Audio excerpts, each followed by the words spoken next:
Doctor గారు నమస్కారం అండి. ఆయుష్మాన్ భవ కార్యక్రమానికి స్వాగతం. Thank you. ఈరోజు టాపిక్ మనం ఇంచుమించు మూడు ఒకే రకమైన కేటగిరీకి సంబంధించినవే.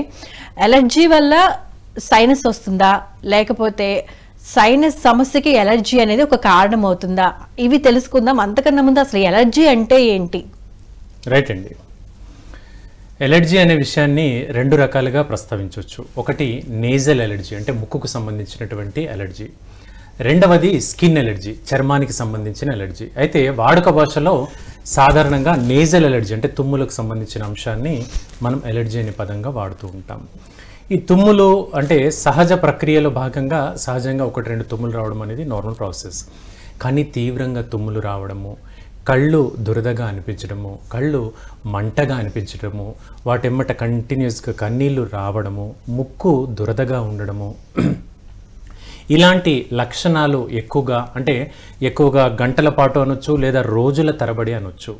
అలాంటి లక్షణాలు ఉన్నట్లయితే అది ఎలర్జీ తాలూకు లక్షణంగా చెప్పుకోవచ్చు. వీటికి అనేక రకాల కారణాలు ఉంటాయి. ఇంటర్నల్ ఫ్యాక్టర్స్ ఉంటాయి, అలాగే ఎక్స్టర్నల్ ఫ్యాక్టర్స్ ఉంటాయి. ఇంటర్నల్ అంటే బ్లడ్లో ఉండేటువంటి కారణాలు, అలాగే ఎక్స్టర్నల్ ఫ్యాక్టర్స్ అంటే మన చుట్టుపక్కల దుమ్ము ధూళి అలాంటి సంబంధించిన అంశాలు. ఇలా పలు రకాలుగా ఉంటాయి. వీటన్నిటి సముదాయాన్ని మనం ఎలర్జీ అనేటువంటి లక్షణంగా చెప్పుకోవచ్చండి. ఓకే అండి. మామూలుగా దుమ్ము వల్ల లేకపోతే బయట ఉండే చల్లగాలి వల్ల ఎలర్జిక్ ఫార్మేషన్ అయ్యి తుమ్ములు వస్తూ ఉంటాయి. అలా కాకుండా మీరు ఇంకొకటి చెప్పారు, బ్లడ్లో కూడా ఆ సిమ్టమ్స్ ఉంటాయని. ఎలా ఫామ్ అవుతాయండి? తప్పకుండా అండి, వీటి గురించి కాస్త డీటెయిల్గా చెప్పుకుందాం. ముందుగా ఎక్స్టర్నల్ ఫ్యాక్టర్స్ తెలుసుకుందాం. ఎక్స్టర్నల్ ఫ్యాక్టర్స్ అంటే బయట నుంచి ఏ కారణాల వల్ల ఎలర్జీ వస్తుందనే అంశం తెలుసుకుందాం. ముఖ్యంగా ఒక్కొక్కరికి ఒక హైపర్ సెన్సిటివిటీ అంటాం. అంటే ఒక్కొక్క లక్షణము, ఒక్కొక్క వాసన, దుమ్ము ధూళి పడకపోవడం లాంటిది ఉంటుంది. ఉదాహరణకు కొందరికి పెయింట్ వాసనలు చూసిన తర్వాత బాగా తుమ్ములు రావడం, కళ్ళు దురదగా అనిపించడం లాంటి లక్షణాలు కనబడతాయి. కొందరికి ఏదైనా కొత్తగా బట్టలు వేసుకున్నప్పుడు కూడా ఎలర్జీ వస్తుంది. కొందరికి ఎక్కువగా గాఢత ఉండేటువంటి డిటర్జెంట్స్ వాడడం మూలంగా కూడా, ఫర్ ఎగ్జాంపుల్ ఈ వైట్ కోట్ ఉందండి, దీనికి ఎక్కువగా డిటర్జెంట్ వాడాము, అది ధరించినప్పుడు ఆ స్మెల్ వల్ల కూడా తుమ్ములు అధికంగా రావడం కనిపిస్తుంటుంది. సో ఇంతే కాకుండా ఎక్స్టర్నల్ ఫ్యాక్టర్స్ అంటే మనం మొక్కలు పెంచుకోవడం ఉంటుంది. చుట్టుపక్కల గడ్డి, గ్రాస్ ఎక్కువగా పెరిగి ఉన్న కొన్ని రకాల గ్రాస్ ఉంటుంది. పార్థీనియం హిస్ట్రోఫోరస్ అంటాం గ్రాస్. ఈ గడ్డి మొక్కలు అంటే ఒక పిచ్చి మొక్కలు అనొచ్చు. ఇవి మన చుట్టుపక్కల ఇంటి పరిసరాల్లో పెరిగినప్పుడు కూడా వాటి యొక్క పాలిన్ గ్రెయిన్స్, పరాగ రేణువులు అంటాం, అవి బయటికి గాల్లో ఇన్హేల్ అవ్వడం వల్ల, వాటిని పీల్చుకోవడం వల్ల కూడా ఎలర్జీ వస్తుంది. ఇది ఇలా ఇంటర్నల్గా వెళ్ళడం మూలంగా కారణం అనేది బ్లడ్లో ఏర్పడే తత్వం ఉంటుంది. అయితే దీనికి నిర్ధారణ పరీక్ష ఏంటంటే బ్లడ్లో IgE, ఈ ఫర్ ఎలిఫెంట్, IgE అనేటువంటి రక్త పరీక్ష చేస్తే అందులో ఇన్ఫెక్షన్ కారణం ఎంత మేర ఉంది అనే విషయం మనం తెలుసుకోవచ్చు. ఓకే డాక్టర్ గారు, కాలర్ ఉన్నారు, కాలర్తో మాట్లాడదామండి. హలో హలో హలో, నమస్తే అండి. మీ పేరు, ఎక్కడి నుంచి మాట్లాడుతున్నారు? నెల్లూరు నుంచి అండి, రమేష్. రమేష్ గారు, మీ ప్రాబ్లం ఏంటో డాక్టర్ గారికి చెప్పండి. Hello sir. రైట్ అండి, రమేష్ గారు చెప్పండి. సార్ నాకు మోషన్ కొంచెం కాలం తగిలితే నల్లంగా వస్తుంది సార్ మోషన్. రైట్ అండి. దాంట్లో జిగురులాగా పడుతుంది సార్, తెల్లంగా. రైట్ అండి. ఇలా జరగబట్టి ఎంతకాలం అవుతుంది? దాదాపు నాకు జరిగిన తర్వాత గ్యాస్ ట్రబుల్ అని డాక్టర్ గారు చెప్పి. రైట్ అండి. పేగు కూసిందని అన్నారు. అప్పుడు ఇంజక్షన్ బాగానే ఉంది, మళ్ళీ మామూలుగా అవుతుంది. అదే సుమారుగా ఎంత కాలంగా అవుతుంది అనేది? దాదాపు ఒక 3 నెలల నుంచి అవుతుంది సార్. 3 నెలల నుంచి అవుతుంది. ఈ గత 3 నెలల్లో ఏమైనా డాక్టర్ గారిని కలిసారా? డాక్టర్ గారు కలిస్తే ఇన్ఫెక్షన్ అంటాడు అని మాత్రలు ఏమైనా ఇచ్చారా? టాబ్లెట్స్ ఏమైనా? టాబ్లెట్స్ ఇచ్చారు సార్, ఇన్ఫెక్షన్ అని. అది వేసుకున్నప్పుడు ఏమో బాగానే ఉంటుంది. ఓకే, మళ్ళీ యథావిధి అవుతుంది. కారం తగిలితే నల్లంగా మోషన్ నీళ్ళుగా అవుతుంది సార్. రైట్ అండి. రక్త పరీక్ష రిపోర్ట్లు ఏమైనా చేయించారా అప్పుడు? అప్పుడు చేయించాను సార్. అంత బాగానే ఉందన్నారా, ఏమైనా ఇబ్బంది ఉందన్నారా? బాగానే ఉందన్నారు సార్. రైట్ అండి. రమేష్ గారు, ఇంకేమైనా అడగదలుచుకున్నారా? అంతేనా? ఏం లేదు సార్, ఇదే మోషన్ మొత్తం నల్లంగా వస్తుంది. తప్పకుండా దాని గురించి చెప్తాను, వినండి. చెప్పండి. ఫోన్ కట్ చేసి టీవీలో వినండి, చెప్తాను. రైట్ అండి. సో ముందుగా మోషన్ రంగు సహజంగా పేల్ ఎల్లో కలర్లో ఉండాలి. అది రంగు మారుతుందనేందుకు కొన్ని రకాల డిసీజెస్ సూచనలు కనపడుతుంటాయి. నల్లటి రంగులో ఎక్కువగా అవుతుందంటే bleeding, arterial blood, arteries veins అంటాము, తెలుగులో ధమనులు, సిరలు అంటాము. ఈ ఆర్టరీస్ నుంచి బ్లీడింగ్ ఏదన్నా పేగుల లోపల అవుతుంది అంటే బ్లడ్ బ్లాక్ కలర్గా స్టూల్ అనేది బ్లాక్ కలర్గా వస్తుంది. వెయిన్స్ నుంచి బ్లీడింగ్ పేగుల్లోకి అవుతుందంటే అది బ్రిక్ రెడ్ కలర్, అంటే రెడ్ కలర్ కానీ కాస్త థిక్ కలర్లో ఉన్నట్టుగా కలిసి ఉంటుంది అనమాట. అంటే ఆ బ్లీడింగ్ అవుతుంది, పేగుల గుండా రక్తం మలద్వారం గుండా మోషన్లు పడుతుంది అని అర్థం. సో మీరు బ్లాక్ కలర్ అవుతుందని అంటే రక్తనాళాలు ఎక్కడో చిట్లి పేగుల్లో కలుస్తుంది రక్తం, తద్వారా మీకు ఈ ప్రాబ్లం వస్తుంది. అంతేకాని కారం మసాలా పదార్థాలు తినడం వల్ల అది ఇరిటేషన్కి గురవుతుంది, పేగులు యొక్క గోడలు ఇరిటేషన్కి గురై ఈ రకంగా కనబడుతుందండి. సో దీనివల్ల మీకు భవిష్యత్తులో ఒక కాంప్లికేషన్ ఉంది, రక్తహీనత వచ్చే ప్రమాదం ఉంటుంది. దానివల్ల గుండె పైన అదనపు భారం పడి గుండెకి సంబంధించి హై బీపీ లాంటి లక్షణాలు కూడా తలెత్తే ప్రమాదం ఉంది. కాబట్టి వీటికి ఆల్రెడీ మీరు మందులు వాడాను తగ్గట్లేదు అంటున్నారు, హోమియోపతి మందులు వాడండి, చాలా చక్కగా కంప్లీట్గా ఈ ప్రాబ్లం అనేది సాల్వ్ అవుతుంది. రేపటి రోజున మీరు ఎటువంటి ఫుడ్ ఐటమ్స్ తిన్నా కూడా మోషన్ సాధారణ రంగులోనే ఉంటుంది తప్పించి ఈ ఇబ్బంది, ఈ బ్లాక్ కలర్ అనేటువంటి ఇబ్బంది రాదండి. ఓకే డాక్టర్ గారు, ఇప్పుడు ఎలర్జీ విషయానికి వస్తే కనుక కొంతమందికి తిన్న ఫుడ్ పడకపోవచ్చు, కొంతమందికి వాసనలు పడకపోవచ్చు అని చెప్పారు, కొంతమంది స్కిన్ ఎలర్జీలు వస్తూ ఉంటాయని చెప్పారు. అయితే ఈ ఎలర్జీలను ఓవరాల్గా చూసుకుంటే బ్లడ్లో ఉండే ఇన్ఫెక్షన్ వల్ల ఎలర్జీ అనేది ఫామ్ అయ్యి ఇటువంటి సిమ్టమ్స్ కనిపిస్తూ ఉంటాయా? ఏ ఎలర్జీ ప్రమాదకరంగా చూడొచ్చు అంటారు? రైట్ అండి. సో ఇప్పుడు మనం చెప్పుకున్న ఎలర్జీస్లో ఒక కారణం మాత్రం తెలుసుకున్నాం, బ్లడ్లో IgE అంటే ఇమ్యూనోగ్లోబులిన్ అంటాం దాన్ని. ఇమ్యూనోగ్లోబులిన్లో చాలా రకాలుగా ఉంటాయి, IgG, IgA, IgM, IgE, IgD అని ఇలా 5 రకాలుగా. అందరూ గుర్తుపెట్టుకోవాలంటే గేముడ్, GAMED, గేముడ్ అనే పదం గుర్తుపెట్టుకోవచ్చు. సో ఇలా 5 రకాల కారణాల మూలంగా మనకి ఎలర్జీ అనేది తత్వం ఏర్పడుతూ వస్తుంది శరీరంలో. అయితే అందులో తీవ్రమైన అలర్జీకి సంబంధించింది మాత్రం ఈ ఫర్ ఎలిఫెంట్ అని చెప్పుకున్నాం. ఆ రక్త పరీక్ష చేస్తే ఎంత స్థాయినో తెలుస్తుంది. ఫర్ ఎగ్జాంపుల్ ఇంకా బ్రీఫ్గా మాట్లాడుకుందాం, ఇంకా డీటెయిల్గా చెప్పుకుంటే, ఒక వ్యక్తికి తరచుగా 2-3 నెలలకు ఒకసారి జలుబు వస్తుంది, డాక్టర్ గారి దగ్గరికి వెళ్ళినప్పుడు మందులు వాడినప్పుడు తగ్గుతుంది, మళ్ళీ వస్తూనే ఉంది. అప్పుడు మనం ఈ IgE అనేటువంటి పరీక్ష చేయిస్తే తీవ్రత ఎలా ఉందో తెలుస్తుంది. సాధారణంగా ఉండాల్సిన స్థాయి 300 లోపు ఉండాలి. ఇలా కంటిన్యూస్గా తుమ్ములు వస్తుంటే 1000-2000 వస్తుంది రిపోర్ట్ అనేది, అప్పుడు మనకి ఇన్ఫెక్షన్ తీవ్రత తెలుస్తుంది. అయితే యాంటీ హిస్టమైన్ మందులు ఎక్కువ కాలం దీనికి వాడొద్దండి. అంటే మనకు మామూలుగా మెడికల్ షాప్లో దొరికే సిట్రజిన్ లాంటి మందులు ఉంటాయి, అవి ఎక్కువ కాలంగా వాడకూడదు. దానివల్ల సెడేషన్ ఉంటుంది, మత్తుగా పడుకోవాలనిపిస్తుంది, నీరసంగా ఉంటుంది, డల్గా ఉంటుంది, ఆలోచన శక్తి మందగిస్తుంది, మనం మాట్లాడాలనుకున్న పదం కూడా వెంటనే గుర్తుకు రాకపోవడం లాంటి లక్షణాలు ఒక దుష్ప్రభావాలు అనొచ్చు, మందు యొక్క దుష్ప్రభావాలు అనొచ్చు, అలాంటివి కనబడతాయి. కాబట్టి హోమియోపతి మందులు ఈ అలర్జీ తాలూకు లక్షణాన్ని తగ్గించేందుకు సంపూర్ణంగా తగ్గిస్తాయి. ఎవరికి మీలో ఈ ప్రాబ్లమ్స్ ఉన్నా కూడా మీ అందుబాటులో ఉన్న హోమియో డాక్టర్ గారిని కలవండి, తప్పకుండా మంచి సొల్యూషన్ అనేది హోమియోలో లభిస్తుంది. ఓకే డాక్టర్ గారు, కాలర్తో మాట్లాడదామండి. హలో హలో హలో లైన్లో ఉన్నారు, మాట్లాడండి. హలో హలో ఓకే, లైన్లో ఉన్నారు కానీ మాట్లాడట్లేదండి. హలో ఓకే డాక్టర్ గారు, ఇప్పుడు ఎలర్జీ వల్ల కళ్ళ నిండా నీళ్లు రావటం కానీ, కళ్ళు దురదలు పెట్టడం కానివ్వండి, గొంతుకు ఒక్కొక్కసారి దురద రావటం కానీ అట్లాంటివి చూస్తూ ఉంటాం కదా, అవి రెగ్యులర్గా జరుగుతూ ఉంటే ఎటువంటి కాంప్లికేషన్స్కి దారితీస్తుందండి? రైట్ అండి. ఎక్కువ కాలంగా బాగా రెగ్యులర్గా ఈ ప్రాబ్లం వస్తూ ఉంది అంటే ఈ ఎలర్జీ తాలూకు లక్షణాలు ఉన్నాయంటే అది ఫస్ట్ సైనసైటిస్ లక్షణం ఏమైనా ఉందో అని తెలుసుకోవాలి. సైనస్ అంటే ముక్కుకు ఇరుపక్కల ఎముకలు ఉంటాయి, ఇటుపక్క 4 ఎముకలు, ఇటుపక్క 4 ఎముకలు ఉంటాయి. అంటే గాలి నిండిన ఎముకలు, నిమాటిక్ బోన్స్ అంటాము వీటిని. సో వీటిలో ఏమవుతుంది, ముక్కులోని ద్రవాలు అందులో నిండడం మూలంగా శ్వాస పీల్చుకోవడం ఇబ్బందికరంగా అవుతుంది. సో మీరు అడిగిన ప్రశ్నకు ఆన్సర్ ఏంటంటే అలర్జీ ఎక్కువ కాలంగా ఉన్నప్పుడు శ్వాస పీల్చుకోవడం అనేది ఇబ్బందికరంగా ఉంటుంది. దాని ద్వారా మనం ఏ ఆస్తమా లక్షణమో అనుకుంటుంటాం. ఆస్తమా మళ్ళీ వేరు. ఆస్తమా అంటే లోవర్ రెస్పిరేటరీ ట్రాక్ట్ ఇన్ఫెక్షన్గా మనం పరిగణిస్తాం. లోవర్ రెస్పిరేటరీ అంటే గొంతుకు దిగువ భాగంలో ఉండేటువంటి ఇన్ఫెక్షన్ తాలూకు అంశంలో గాలి సక్రమంగా ఆడకపోతే అది ఆస్తమా. అప్పర్ రెస్పిరేటరీ ట్రాక్ట్ అంటే గొంతుకు పై భాగంలో ఉండేటువంటివి సైనస్ అలర్జీలు, టాన్సిల్స్, అడినైడ్స్, కొందరికి ముక్కులో కండ ఏర్పడుతుంది, ఆ కండ ఏర్పడడం మూలంగా కూడా గాలి సక్రమంగా ఆడదు, దాన్ని పాలిప్స్ అంటాము. అలాగే ముక్కులో సన్నటి పొరల వాపు ఉంటుంది, ఈ పొరల వాపుని నేజల్ టర్బినేట్స్ హైపర్ట్రోఫీ అంటాం. ఇలా పలు రకాల అప్పర్ రెస్పిరేటరీ ఎలర్జీస్ అనేవి ముదిరినప్పుడు మనకు ఆస్తమా తాలూకు లక్షణంగా దారితీస్తుంది. మనం చూస్తూనే ఉంటాం మన పరిసరాల్లో ఇన్హేలర్ అనే ఒక చిన్నపాటి మెడిసిన్, ఒక బాటిల్ని పట్టుకుని దాన్ని పీల్చుకోవడం జరుగుతూ ఉంటుంది. తద్వారా ఏంటంటే శ్వాసనాళం కొంచెం వైడెన్ అవుతుంది. సో గాలి పీల్చుకోవడం అనేది ఈజీగా అవుతుంది, ఎక్స్పెల్ చేయడం కూడా ఈజీగా అవుతుంది. తర్వాత మళ్ళీ బ్రీఫ్గా తెలుసుకుందామండి. కాలర్ లైన్లో ఉన్నారు. హలో హలో హలో హలో వినిపిస్తోందండి నా వాయిస్? ఓకే అండి, సమ్ టెక్నికల్ ఇష్యూ ఏదో వస్తున్నట్లుంది. సో ఇంకా అంటే ఎలర్జీ తాలూకు లక్షణాల గురించి మీరు ఎక్స్ప్లెయిన్ చేస్తున్నారు కదా.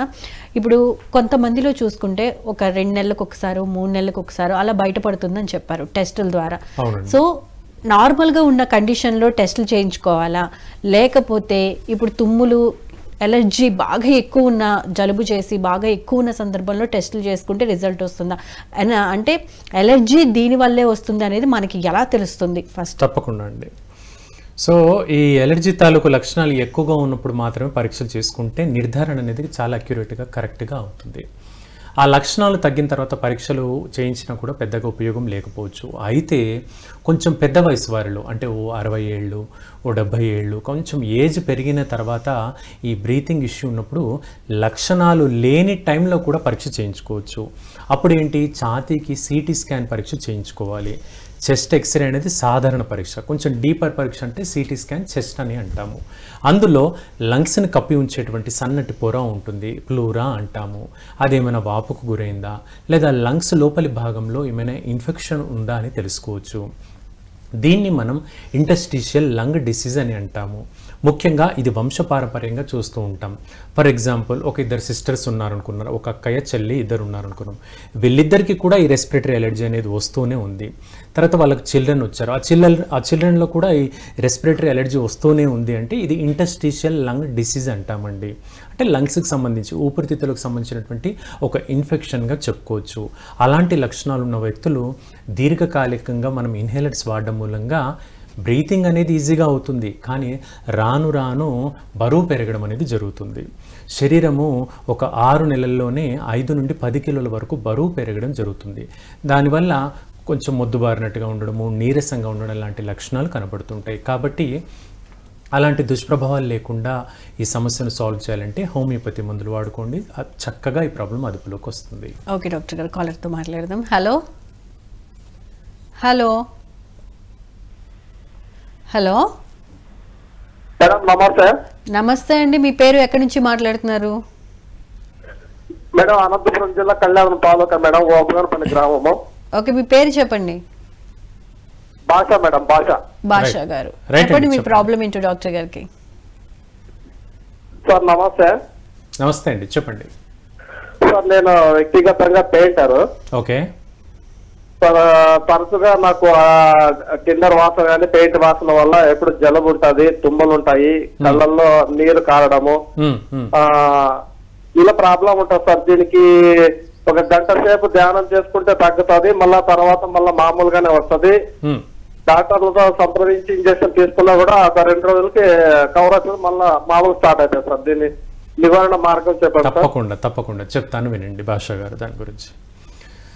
సో మనకు ధ్యానం వల్ల చాలా వరకు ఆరోగ్య సమస్యల్ని మనం ఇమ్యూనిటీని పెంచుకుంటూ తగ్గించుకుంటున్నాం.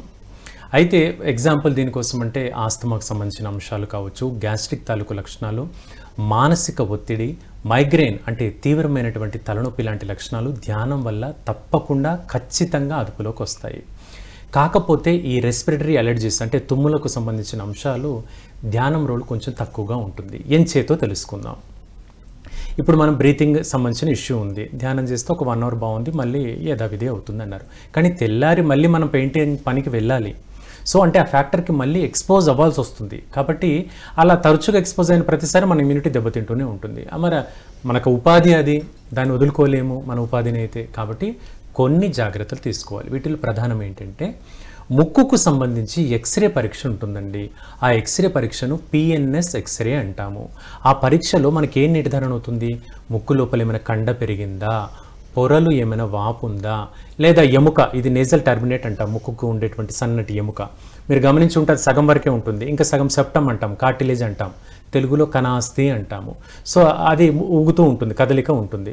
సో అలా ఎముక ఏమైనా క్రాస్గా ఉందా, లేదా ఇంకా ఇతరతర సమస్యలు ముక్కులో ఉన్నాయని ఫస్ట్ తెలుసుకోవాలి. దానికి ఈ ఎక్స్రే పరీక్ష చేయించాలి. ముందుగా మీరు ఎక్స్రే పిఎన్ఎస్ అనేటువంటి పరీక్ష చేయించి నాకు వాట్సాప్ ద్వారా రిపోర్ట్ పంపండి. ఈ ప్రాబ్లంకి కంప్లీట్గా తగ్గేందుకు హోమియోపతి మందు ద్వారా నేను ప్రయత్నిస్తాను. ఓకే డాక్టర్ గారు కాలర్ ఉన్నారండి, కాలర్ని తీసుకుందాం. హలో హలో హలో నమస్తే అండి, మీ పేరు? ప్రభాకర్ ఆచార్య అండి. ఆచార్య గారు చెప్పండి మీ ప్రాబ్లం ఏంటో డాక్టర్ గారికి. చెప్తాను. మాట్లాడండి. నమస్తే సార్. నమస్కారం అండి చారి గారు, చెప్పండి. సార్ నాకు 2 ప్రాబ్లమ్స్ ఉన్నాయి సార్. తప్పకుండా చెప్పండి. మా బాబుది ఒకటి ఉంది, నాది ఒకటి ఉంది. మా బాబుకి ఏమో మోకాళ్ళు నొప్పులు, ఈపులు నొప్పులు. మీ బాబు వయసు ఎంత? మీ బాబు వయసు ఎంతండి? మీ బాబు ఏజ్ ఎంత? 46 సార్. 46 ఉంటాయి. ఆయనకు మోకాళ్ళు నొప్పులు ఉన్నాయి. అవును సార్, మోకాళ్ళు నొప్పులు ఏం లేవు. నిన్న ఈ నడుస్తుంటే సౌండ్ వస్తుంది, పట్ట పట్ట పట్ట పట్ట. రైట్, అదొకటి స్టార్ట్ అయింది. ఈ పుల్లప్పులు, ఈ నడుము నొప్పులు ఉన్నాయి సార్. రైట్. చాలా రోజుల నుంచి మందులు పడుతున్నాం. హైదరాబాద్ మన హర్షణ ఆగిపోయింది, సికింద్రాబాద్ లో. రైట్ అండి. ఆయన ద్వారా పడుతున్నాడు కానీ తగ్గలేదు. ఇది ఏమన్నా ప్రాబ్లం తగ్గడానికి ఏమన్నా మన దగ్గర ఉన్నాయా సార్? ఉంటుంది, చెప్తాను. రెండో ప్రాబ్లం అడిగారు కదా, రెండో సమస్య. సార్ నాకు సోడియం ఎక్కువ తక్కువ ఉంది సార్. నాకు నడవడానికి వస్తలేదు. ఎక్కడ నిలబడ్డా నడుచుంటే తూలి కింద పడ్డట్లా అనిపిస్తుంది. ఇది ఎప్పటి నుంచి మీకు? నాకు ఇది దాదాపు 3 సంవత్సరాల కింద చాలా చూస్తాయండి. అప్పుడు మందులు కూడా తక్కువైంది. మొన్న అంత సంవత్సరం 7 నెలలు అవుతుంది సార్. ఇది బీపీ షుగర్ తగ్గుంటది. బీపీ షుగర్ ఏమైనా ఉందా మీకు? ఉంది సార్, షుగర్ ఉంది. బీపీ కూడా ఈ ఉప్పు గోళీలు వేసుకుంటేందుకు స్టార్ట్ అయింది. మరి ఇప్పుడు బీపీ అదుపులో ఉందా, కంట్రోల్లో ఉందా? బీపీ కంట్రోల్ చేసుకోలేదు సార్, నేను చూడలేదు. అయితే షుగర్ అయితే కంట్రోల్ ఉంది. సరే, అంతేనా? దాని గురించి చెప్తాను, టీవీలో వినండి, ఫోన్ కట్ చేసి వినండి. చెప్పండి సార్. రైట్ అండి. ముందుగా మీ అబ్బాయి గురించి చెప్పారు. 46 ఇయర్స్ అన్నారు, నడుము నొప్పి అన్నారు, మోకాలు నొప్పి అన్నారు. మోకాళ్ళలో నడుస్తున్నప్పుడు శబ్దం వస్తుంది, దీన్ని క్రాక్లింగ్ సౌండ్ అంటాము. దీనికి కొన్ని రకాల కారణాలు 2 ఉంటాయి. ప్రధానంగా ప్రతి జాయింట్లో కొంత గాలి నిండి ఉంటుంది. ఆ గాలి యొక్క కదలికల వల్ల మనం ఇలా బెండ్ చేసి ప్రెస్ చేసినా కూడా శబ్దం అనేది సహజంగా వస్తుంది. రెండవది ఏంటంటే అరుగుదలకు సంకేతంగా కూడా మనకి ఈ మోకాల్లో క్రాక్లింగ్ సౌండ్, శబ్దం రావడం అనేది కనపడుతుంది. అయితే మీ అబ్బాయికి నడుము నొప్పి, వెన్నుపూస నొప్పి, మోకాలు నొప్పి అంటున్నారు. హోమియోపతి మందులు వాడండి, చాలా చక్కగా ఈ ప్రాబ్లం తగ్గుతుంది. ఒక్కసారి విటమిన్ డి కానీ కాల్షియం కానీ ఏమైనా తక్కువగా ఉందేమో రక్త పరీక్ష చేయించుకోమని మీ అబ్బాయికి చెప్పండి. ఇకపోతే మీ విషయంలో ఎక్కువగా తూలడం జరుగుతుంది అన్నారు. తూలడం జరుగుతుంది, కళ్ళు తిరుగుతున్నాయి, తూలడం జరుగుతుంది, ఇట్లాంటి రకరకాల పదాల్లో మనం వాడుతూ ఉంటాం. సొలిగినట్టు అవుతుంది అంటాం తెలంగాణలో. సో ఇలా రకరకాల పదాలు వాడుతూ ఉంటాం. అయితే దీనికి గల ఫస్ట్ కారణం ఏంటంటే బీపీ అండి. బీపీ ఎప్పుడైతే అదుపులో లేదో కళ్ళు తిరగడము, తూలుతున్నట్టుగా అనిపించడం జరుగుతుంది. ఇది అదుపులో ఉందా లేదా ఫస్ట్ చెక్ చేయించుకోవాలి. అంటే కంట్రోల్లో ఉందా లేదా చేయించుకోవాలి. చాలామంది చేసే పొరపాటు ఏంటంటే, నేను ఒక బీపీ ట్యాబ్లెట్ వాడుతున్నానండి, అది చాలా ఏళ్ళుగా వాడుతున్నా, మళ్ళీ అంత బాగానే ఉంది కదా అనుకుంటున్నా అంటారు. కానీ చెక్ చేయించడం అనేది మర్చిపోతారు. సో ఒకప్పుడు ఆ బీపీ మాత్రం మనకు సెట్ అయింది, ఇప్పుడు సెట్ కాకపోవచ్చు, డోస్ మార్చాల్సిన అవసరం పడవచ్చు. కాబట్టి ఒకసారి మళ్ళీ బీపీ పరిశీలించండి. రెండవది షుగర్ తాలూకు పరీక్ష కూడా చేయించుకోవాలి. ఈ 2 పరీక్షలు చేయించుకొని మనకు ఒకసారి సంప్రదించండి, దానికి అనుగుణంగా క్లియర్గా చెప్తాను. ఓకే డాక్టర్ గారు, ఇప్పుడు ఎలర్జీ లక్షణాలు అనేవి పిల్లల్లో, పెద్దవాళ్ళలో, మధ్య వయసు వాళ్ళలో ఎవరిలో ఉన్నా ఒకే రకమైన లక్షణాలు కనిపిస్తాయా? ఏ విధంగా ఉంటాయి? రైట్ అండి. 12 సంవత్సరాలలోపు పిల్లల్లో మనం చూసినప్పుడు ఈ ఎలర్జీ తాలూకు లక్షణాలు అనేవి బ్రీతింగ్ ప్రాబ్లంతో మొదలై ఉంటుంది. అంటే ముక్కు పట్టేసింది, గాలి ఆడట్లేదు అనేటువంటి లక్షణంతో ఉంటుంది. మరి దీనికి నిదర్శనం ఏంటి అంటే, పడుకున్నప్పుడు పిల్లల్ని మనం గమనించినట్లయితే నోరు తెరిచి పడుకుంటారు. ఎందుకంటే ముక్కు ద్వారా గాలి సక్రమంగా ఈజీగా ఆడట్లేదు కాబట్టి నోరు తెరిచి పడుకుంటారు పిల్లలు. ఇది 12 సంవత్సరాలలోపు పిల్లల్లో ఎక్కువగా మనం గమనిస్తూ ఉంటాం. అది ఒక్కసారి చూసుకోండి, ఇది పిల్లల్లో ముఖ్యమైన అంశము. ఓకే అండి, కాలర్తో మాట్లాడిన తర్వాత ఇంకా తెలుసుకుందాము. హలో హలో, నమస్తే మేడం. నమస్తే అండి, మీ పేరు అండ్ మీ టీవీ వాల్యూమ్ మ్యూట్లో పెట్టి డాక్టర్ గారికి మీ ప్రాబ్లం ఏంటో చెప్పండి. సరస్వతి మేడం నా పేరు. సరస్వతి గారు. అమ్మ చెప్పండి. నమస్తే సార్. నమస్తే అమ్మ చెప్పండి. నా పేరు సరస్వతి సార్. రైట్ అండి. మా మనవరాలకు 2 ఏళ్ళు సార్. ఓకే. పర్ఫ్యూమ్ పట్టినప్పుడల్లా చెవులో చీమ్ పడుతుంది సార్. రైట్ అండి. అది ఏడ్చినా కూడా ఎక్కువ పర్ఫ్యూమ్ పడుతుంది సార్. రైట్ అమ్మా. అంటే పిల్లల డాక్టర్ గారికి చూపించారా? అదే ఎక్కువ ఇట్లా చీమ్ గారి అట్లా ఉన్నప్పుడు డాక్టర్ దగ్గర తీసుకుపోతాము సార్. తీసుకుపోతే ముక్కులేకి డ్రాప్స్, చెవులేకి డ్రాప్స్ ఇస్తారు. ఓకే. ఇంకా తర్వాత బాగానే ఉంటుంది, మళ్ళీ నెలకు ఒకసారి అట్లా పర్సన్ పడితే అట్లా చీమ్ పడుతుంది సార్. రైట్ అమ్మా. అంతేనా, ఇంకేమైనా డౌట్ ఉందా? అంతే సార్. రైట్ అమ్మా, దాని గురించి చెప్తాను వినండి. టీవీ వాల్యూమ్ ఫోన్ కట్ చేసి టీవీ చూస్తూ మాట్లాడండి, నేను చెప్తాను. సో రైట్ అమ్మా, చిన్న పిల్లల్లో 5 సంవత్సరాల లోపు పిల్లల్లో చెవి నుంచి చీము రావడం అనేటువంటి లక్షణం ఏర్పడుతుందంటే దాన్ని మెడికల్ పదం ఓటైటిస్ అంటాము. అంటే మధ్య చెవి భాగంలో పొర పల్చగా అవడం మూలంగా ఈ విధంగా చీములాగా నీరులాగా రావడం జరుగుతుంది. ఈ ఓటైటిస్ అనేది సహజంగా ఏజ్ పెరుగుతున్న కొద్దీ తగ్గిపోతుందమ్మా. అలా కాకుండా ఇది ఇంకా వేధిస్తూ ఉందంటే హోమియోపతి మందులు కేవలము 2 నెలలు వాడండి, ఈ ప్రాబ్లం కంప్లీట్గా సాల్వ్ అయిపోతుంది. మీ అందుబాటులో హోమియో డాక్టర్ గారు ఉంటే సరే, లేదంటే మన దగ్గర అయినా సరే, కేవలం ఒక 2 నెలలు హోమియోపతి మందులు వాడండి, ఈ ప్రాబ్లం కంప్లీట్గా సాల్వ్ అవుతుంది. నెక్స్ట్ కాలర్తో మాట్లాడదాం డాక్టర్ గారు. హలో హలో హలో, మీ టీవీ వాల్యూమ్ మ్యూట్ లో పెట్టి మీ ప్రాబ్లం ఏంటో డాక్టర్ గారికి చెప్పండి. అంతకన్నా ముందు మీ పేరు చెప్పండి.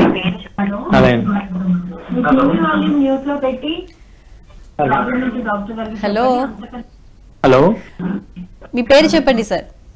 వీరభద్రరావు గారు. వీరభద్రరావు గారు, అవునండి. ఓకే అండి, మీ ప్రాబ్లం ఏంటండి? నమస్తే సార్ డాక్టర్. నమస్కారం అండి, చెప్పండి. అదేనండి, నాకు ఈ మధ్య ఒక నెల క్రితం నుంచి నాకు కాళ్ళు వాస్తున్నాయండి, గుత్తులు వాసేది. రైట్ అండి. గుత్తులు వాస్తా ఉంటే డాక్టర్ దగ్గరికి వెళ్తే టెస్టులు చేయించమన్నారండి. రైట్ అండి. కిడ్నీ ఇంచుమించుగా అన్ని టెస్టులు, బీపీ షుగర్ నుంచి అన్ని టెస్టులు చేశారండి. రైట్ అండి. చేసిన తర్వాత టాబ్లెట్లు ఇచ్చారు, 4-5 రకాలు ఇచ్చారు. రైట్ అండి. అవి వేసుకుంటా ఉంటే ఏమిటో మోషన్ టైట్ అయిపోతుందండి. మోషన్కి వెళ్ళినప్పుడు చాలా ఇబ్బంది అయిపోతుంది. ఫైల్స్ ఉన్న వాళ్ళకి, ఆపరేషన్ అయిన వాళ్ళకి ఎలా వద్దా అంత బాధ అయిపోతుంది. రైట్. ఇంతకు ఆ పాదాల వాపు తగ్గిందా లేదా? పాదాల వాపు లైట్ గా తగ్గిందండి, ఎక్కువ తగ్గలేదు. రైట్. ఇప్పుడు మీ మెయిన్ గా మీ ప్రశ్న ఏంటంటే మోషన్ ఫ్రీగా లేదు అనే విషయం చెప్పదలుచుకున్నాను. మోషన్ ఫ్రీ లేదండి అసలు. ఏం మెడిసిన్ అంటే నేను నేటివ్ వైద్యానికి వెళ్దాం అనుకుంటున్నాను, అంటే ఎక్కడికి కన్సల్ట్ చేయాలని నాకు అయితే. తప్పకుండా నేను దాని గురించి చెప్తాను, వినండి. ఫోన్ కట్ చేసి వినండి. సో పాదాల్లో వాపు 2 రకాలుగా చెప్పుకోవచ్చు. పాదం ఉంది, పాదం పై భాగంలో వాపును పీడలేడిమా అంటారు. మడమ భాగంలో కూడా కొందరికి వాపు వస్తుంది. అదేదైనా కీళ్లవాతం తాలూకు లక్షణంలో కనబడుతుంది. కీళ్లవాతం తాలూకు లక్షణాలు అంటే శరీరంలో యూరిక్ యాసిడ్ అనేటువంటి ప్రోటీన్ పెరిగినప్పుడు వచ్చేటువంటి నొప్పి కావచ్చు, లేదా ఇతరత్ర కారణాలు ఉంటాయి. సోరియాటిక్ ఆర్థరైటిస్ అని, రుమటైడ్ ఆర్థరైటిస్ అని, ఆస్టియో ఆర్థరైటిస్ అని, ఇలా పలు రకాల కీళ్ల వాతాలు ఉంటాయి. వాటిల్లో మడమ భాగంలో అధికంగా వాపు, నొప్పి లాంటి లక్షణాలు కనపడతాయి. ఇక పాదాల వాపుకు మనం చెప్పుకున్నాం, కార్డియాకి సంబంధించి, హార్ట్కి సంబంధించిన అంశాల్లో, కిడ్నీకి సంబంధించిన అంశాల్లో, లివర్కి జాండీస్ లాంటి లక్షణాల్లో ఇది కనపడుతూ ఉంటుంది. ఇకపోతే మీరు ఆ మందులు వాడుతుంటే పార్షియల్గా రిలీఫ్ ఉందంటున్నారు, అది కంటిన్యూ చేసుకోండి. కాకపోతే మోషన్ ఫ్రీగా అవ్వట్లేదు అంటున్నారు. కొన్ని రకాల మాత్రలు వాడినప్పుడు పేగుల యొక్క కదలిక సక్రమంగా ఉండకపోవడం అనేది చాలా సహజము. అయితే ఇది చాలా చిన్న విషయం. హోమియోపతిలో బాగా ఈజీ మందులు, 2 రోజుల్లో మార్పు చూపించేటువంటి మందులు ఉంటాయి. హోమియోపతి డాక్టర్ గారిని కన్సల్ట్ చేయండి. ఓకే డాక్టర్ గారు, ఇప్పుడు ఎలర్జీ లక్షణాల్లో చెప్తున్నారు, చిన్నపిల్లల్లో ఏ విధంగా ఉంటుంది అనేది. మరి మధ్య వయసు వాళ్ళకి, వయసు మళ్ళిన వాళ్ళకి ఎలా ఉంటుంది? రైట్ అండి. చిన్నపిల్లల్లో మనం మాట్లాడుకున్న అంశాల్లో ఎక్కువగా అడినాయిడ్స్ టాన్సిలైటిస్ కూడా ఎక్కువగా వేధిస్తూ ఉంటుందండి. అంటే ఈ బ్రీతింగ్కి సంబంధించిన ప్రాబ్లంతో పాటు గొంతు నొప్పి, దవడ భాగంలో గవద బిల్లలు అంటాము, అలాంటి లక్షణాలు పిల్లల్లో ఎక్కువగా కనిపిస్తాయి. దాంతోపాటు ఇప్పుడు మనం కాలర్ని కూడా విన్నాం, చెవి నుంచి పస్లాగా నీరులాగా వస్తుందనేటువంటి అంశం కూడా విన్నాం. ఈ పిల్లల్లో ఒక ఏజ్, సర్టెన్ ఏజ్, ఒక 20 సంవత్సరాలు దాటిన తర్వాత, ఇదివరకు యాక్చువల్గా మధ్య వయస్సు మిడిల్ ఏజ్ అంటే 40 నుంచి 50 సంవత్సరాలని మిడిల్ ఏజ్ అని మనం చదువుకున్నాం, వింటూ ఉంటాం. కానీ ఈ రోజుల్లో లైఫ్ స్పాన్ బాగా తగ్గింది కాబట్టి మిడిల్ ఏజ్ అంటే 30 సంవత్సరాలనే కన్సిడర్ చేయాల్సిన అవసరం ఉంది. సో 30 నుండి 35 సంవత్సరాల వయసులో వచ్చేటువంటి రెస్పిరేటరీ అలర్జీస్లో ఎక్కువగా చూసేది సైనస్ తాలూకు లక్షణము. ముక్కు బాగా బ్లాక్ అయిపోవడము, తల భారంగా అనిపించడము, తల ముందుకు వంచినప్పుడు విపరీతంగా పెయిన్, తల భారమైనటువంటి నొప్పిలాగా అనిపించడము, గొంతు నొప్పి అనిపించడము, ఇలాంటి లక్షణాలు సైనసైటిస్ లక్షణాలుగా ఉంటుంది. కొందరు మనం చూస్తూ ఉంటాం, తరచుగా ఈ బ్రీతింగ్ ఇష్యూస్ కూడా సఫర్ అవుతూ ఉంటారు, లేదా మాత్ర దగ్గర పెట్టుకొని వాడుతూ ఉంటారు. ఇవి సైనస్ తాలూకు లక్షణాలుగా చెప్పుకోవచ్చు. ఓకే డాక్టర్ గారు, కాలర్తో మాట్లాడదామండి. హలో హలో హలో హలో, నమస్తే అండి. ఫస్ట్ మీ టీవీ వాల్యూమ్ మ్యూట్లో పెట్టి మీ ప్రాబ్లం ఏంటో డాక్టర్ గారికి చెప్పండి. మాట్లాడండి డాక్టర్ గారితో. అమ్మా చెప్పండి. పెట్టానండి, పెట్టాను. రైట్ అమ్మా, చెప్పు, మాట్లాడమ్మా. అదేనండి నాకండి 10 సంవత్సరాల నుంచి రంపండి. ఓకే, తుమ్ములు వచ్చేస్తాయండి. రైట్ అండి.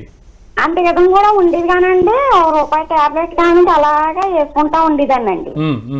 తగ్గిదండి, అప్పుడప్పుడు వచ్చేది వారానికి ఒకసారి, అలా కాకుండా రోజు డైలీ వచ్చేస్తుందండి. రైట్ అమ్మా, రైట్. ఇంకేమైనా 10 సంవత్సరాల నుంచి షుగర్ ఒకటి వచ్చిందండి. ఇంకా అప్పటి నుంచి తుమ్ములు కూడా రోజు వచ్చేస్తాయండి. డైలీగా టాబ్లెట్ వేసుకోవాలండి, షుగర్ టాబ్లెట్ లాగా. రైట్ అండి, రైట్ అండి. అలా వాడితే కంట్రోల్లో ఉంది కదా, తగ్గుతుందండి. లేకపోతే టాబ్లెట్ వేసుకోకపోతే మామూలుగా వచ్చేద్దండి. రైట్ అండి. షుగర్ ఒకసారి టాబ్లెట్ వేసుకున్నా వచ్చేద్దండి, ఇక వాన వచ్చినప్పుడు మొబ్బేసినప్పుడునండి. రైట్ అమ్మా. షుగర్ అనేది కంట్రోల్లో ఉందా మరి? ఉంటదండి, షుగర్ కంట్రోల్ అనేది పెట్టుకున్నాను కదండి. ఈ రంపక మట్టికి ఆనపకాయ కట్ట ఇలాంటి నీరు సరుకులు వేసుకుంటలేదండి, అయినా సరే అలా వచ్చేస్తుందండి. రైట్ అమ్మా, దాని గురించి చెప్తాను వినండి.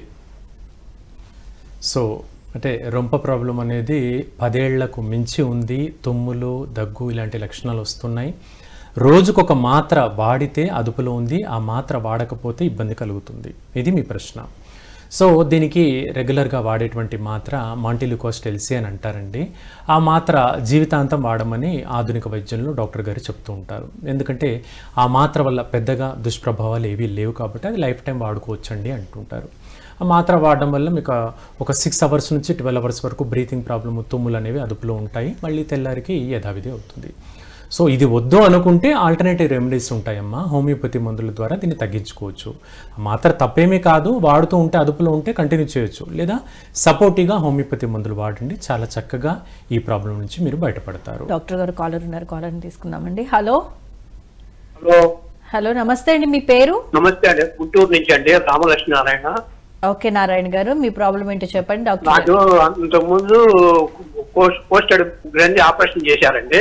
రైట్ అండి. చేసిన దగ్గర నుంచి యూరిన్ మాత్రం అసలు ఆగటం లేదండి. రైట్ అండి. ఆ మాట చెప్తే డాక్టర్ గారు చెబితే 90 రోజులు ఉంటే తగ్గుతుంది అన్నాడండి. ఇప్పుడు 6 నెలలు అయిందండి. రైట్ అండి. ఏం మార్పు రాలేదండి. ఓకే. అసలు దొడ్లోంచి బయటకు వచ్చేటప్పుడే డ్రాప్ పడిపోతూ ఉంటుంది, ఇంకా అసలు కంటిన్యూషన్ వస్తూ ఉంటుందండి. రైట్ అండి. మీ వయసు అండి? నాది 64 సంవత్సరాలండి. అంటే సర్జరీ చేయడానికి గల మెయిన్ రీజన్ డాక్టర్ గారు చెప్పారా? తీవ్రంగా వాపు ఉంది గ్రంథి అన్నారా? వాపేం లేదండి, అప్పుడు వాపేం లేదండి. ఓకే. వాపు లేదు అంటే 3 సార్లు లేదు 4 సార్లు పాస్కి వెళ్ళా ఉండండి. దొడ్లోంచి బయటికి రాకముందే మళ్ళీ ఎన్ని పోస్తామో అన్ని వచ్చాయండి. రైట్ అండి. దానికి పోయి చేయించానండి. చేయించిన దగ్గర నుంచి 15 రోజులు మాత్రం కొంచెం పర్వాలేదు. తర్వాత నుంచి దానంతట అదే యూరిన్ దానంతట అదే నాకు తెలియదు, పడిపోతాయి. నాకు అర్థమైందండి. నా ప్రశ్న ఏంటంటే అప్పుడు డాక్టర్ గారు దీన్ని మాత్రలతో తగ్గిద్దాం అనే మాట అనలేదా? చెప్పాడండి, మాత్రం రాస్తున్నాడు, వాడుతున్నాడు, ఏ మాత్రం మార్పు రావట్లేదు. అలా ఎన్నాళ్ళు వాడుంటారు మాత్రలు?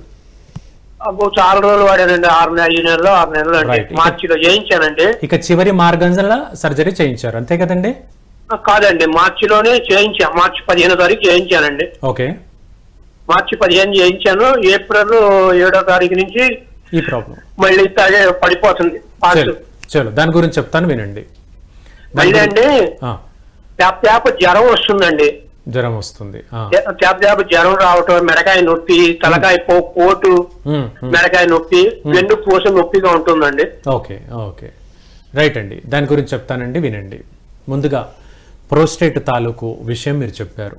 పురుషుల్లో యూరిన్ వెళ్ళేటువంటి భాగం, లోపలి భాగాన్ని, ఆ మూత్రనాళాన్ని యురేత్రా అంటాము. ఆ నాళం చుట్టూరా ఒక బాదాం పప్పు సైజులో ఒక చిన్న గ్రంథి ఉంటుంది. దాన్ని ప్రోస్టేట్ గ్లాండ్ అని అంటాము. ఈ గ్రంథి 60 సంవత్సరాలు దాటిన తర్వాత పురుషుల్లో సహజంగా కొంతమేర వాపుకు గురవచ్చు. అప్పుడు డాక్టర్ గారు మాత్రలు ఇచ్చి తగ్గిస్తారు. మాత్ర పనిచేయని పక్షంలో సర్జరీ చేస్తారు. అయితే మీ విషయంలో సర్జరీ అనేది ఫెయిల్ అయింది. దానివల్ల ఈ ఇన్కంటినెన్స్ ఆఫ్ యూరిన్ అంటారు మీ యొక్క కండిషన్ని. అంటే యూరిన్ అదుపులో ఉండట్లేదు. బ్లాడర్ ముఖద్వారం దగ్గర ఒక చిన్నపాటి కండరం ఉంటుంది. ఇప్పుడు ఇది బ్లాడర్ అనుకుంటే ఇక్కడ ఒక కండరం ఉంటుంది. దీన్ని స్ఫింక్టర్ అని అంటాము. ఇది బ్లాడర్ నిండిన తర్వాత ఈ స్ఫింక్టర్ అనే కండరం పట్టుత్వం తెలుస్తుంది, గట్టిగా పట్టేసి ఉంటుంది. ఈ సంకేతం మన మెదడుకు అందిన తర్వాత ఈ స్ఫింక్టర్, ఈ కండరం రిలీజ్ అయితేనే మనం యూరిన్ పాస్ చేయగలుగుతాము. మీ విషయంలో ఈ కండరం అనేది పటుత్వం తగ్గి ఉండాలి, మొట్టమొదటి కారణం. రెండవది ప్రోస్టేట్ గ్రంథి సర్జరీ చేసింది, ఫెయిల్ అయి ఉండాలి. ఇక ఏదేమైనప్పటికీ పరిష్కారం చెప్తాను వినండి. హోమియోపతిలోనే వెళ్ళండి దీనికి. ఎందుకు అంటే ఆధునిక వైద్యంలో మందులు వాడారు, తగ్గట్లేదు అంటున్నారు, సర్జరీ కూడా అయిపోయింది. హోమియోలో దీనికి మంచి సొల్యూషన్ ఉంది. కొంతకాలం పాటు రెగ్యులర్గా మీరు హోమియోపతి మందులు వాడండి, చాలా చక్కగా ఈ ప్రాబ్లం తగ్గుతుంది. ఓకే డాక్టర్ గారు, నెక్స్ట్ కాలర్తో మాట్లాడదాం. హలో హలో హలో, నమస్తే అండి, మీ పేరు? అనుష అండి. అనుష గారు, ప్రాబ్లం ఏంటో డాక్టర్ గారికి చెప్పండి. నాకు 7 years నుంచి లెఫ్ట్ సైడ్ హెడేక్ వస్తుందండి. ప్రస్తుత వయసు ఎంత అండి? 32 అండి. రైట్ అండి, చెప్పండి. నాకు 7 years నుంచి లెఫ్ట్ సైడ్ హెడేక్ వస్తుందండి. ఆ హెడేక్ వచ్చినప్పుడు అంటే ఫ్రీక్వెంట్ గా రాదు, మంత్లీ వన్స్, 2 months వన్స్ అలా వస్తుంది. రైట్ అండి. ఆ హెడేక్ వచ్చినప్పుడు బాగా కడుపులో తిప్పడము, వామిటింగ్ సెన్సేషన్ అవ్వడము, గ్యాస్ పట్టినట్లు అలా ఉండడము, ఇంకా ఆ డే అంతా ఇబ్బందికరంగా ఏం వర్క్ చేసుకోలేదు. మరి డాక్టర్ గారిని కన్సల్ట్ చేశారమ్మా? చేశానండి, అది మైగ్రేన్ అని చెప్పారు. రైట్, ఏమైనా పరీక్షలు చేశారా? మెడిసిన్ వాడానండి, బట్ నాకు అవేమీ అనిపించలేదండి. అంటే చలో చలో వాడినప్పుడు మాత్రమే ఓకే అండి, మళ్ళీ యథావిధి అవుతుంది. అవి ఆఫ్ చేయంగానే మళ్ళీ నాకు ఆ ప్రాబ్లం అనేది కంటిన్యూ అయిపోతుంది. రైట్ అమ్మా, దాని గురించి చెప్పనా? మరి ఏంటండి దాని గురించి చెప్పమంటారా, వివరించమంటారా? చెప్పండి. రైట్ అమ్మా, వినండి, ఫోన్ కట్ చేసి టీవీలో వినండి, చెప్తాను. సో అలా పార్శ్వపు నొప్పి అంటాము దీన్ని తెలుగులో. ఇంగ్లీష్లో మెడికల్ పదంలో చెప్పాలంటే హెమిప్లీజియా అంటాము. సో ఇలా ఈ సగం తాలూకు పార్షల్ హెడేక్ వచ్చేటువంటి కండిషన్ వాడుక భాషలో మైగ్రేన్ అనేటువంటి పదంగా మనం చెప్తామమ్మా. కారణాలు అనేకం ఉంటాయి. వెలుతురు పడకపోవడం వల్ల, వెలుతురు ఇప్పుడు మనకు లైట్ ఎదురుగా ఉంది, ఆ లైట్ ఎదురుగా ఫేస్కు కొడుతూ ఉందనుకోండి, దానివల్ల ఈ పార్శ్వపు నొప్పి రావచ్చు.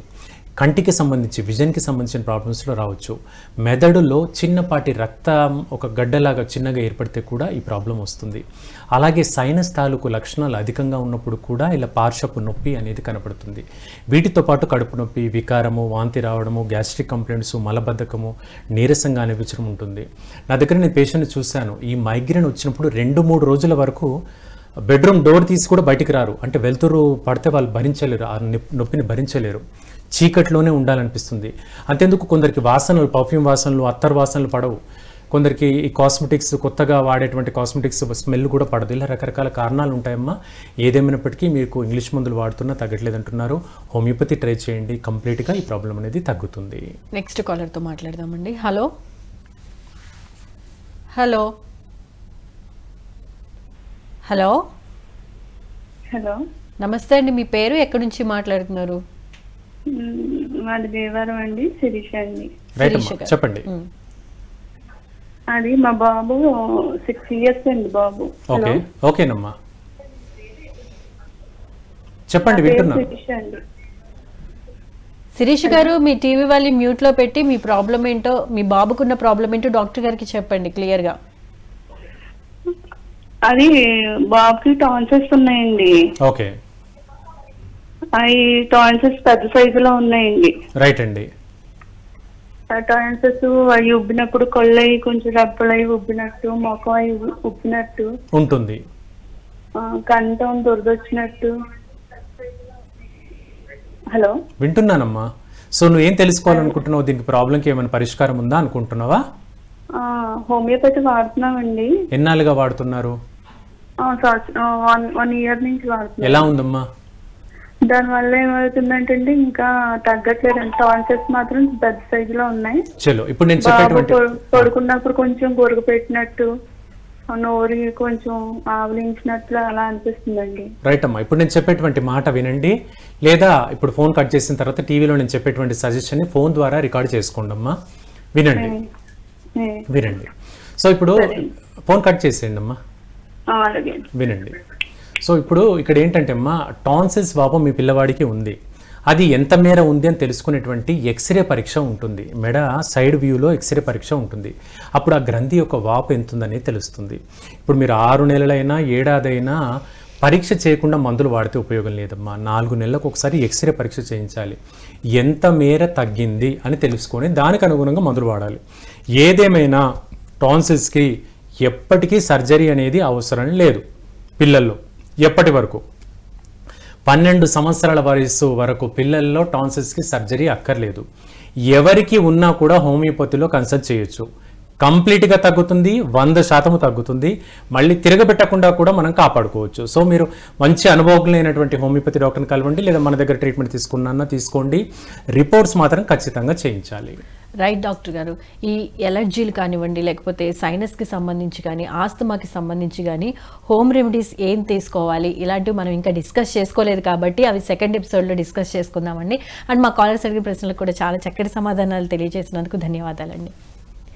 చూసారు కదండి, ఇది ఇవాళ ఆయుష్మాన్ భవ కార్యక్రమ విశేషాలు. మరో ఎపిసోడ్లో మళ్ళీ కలుసుకుందాం. అంతవరకు చూస్తూనే ఉండండి PMC. నమస్కారం.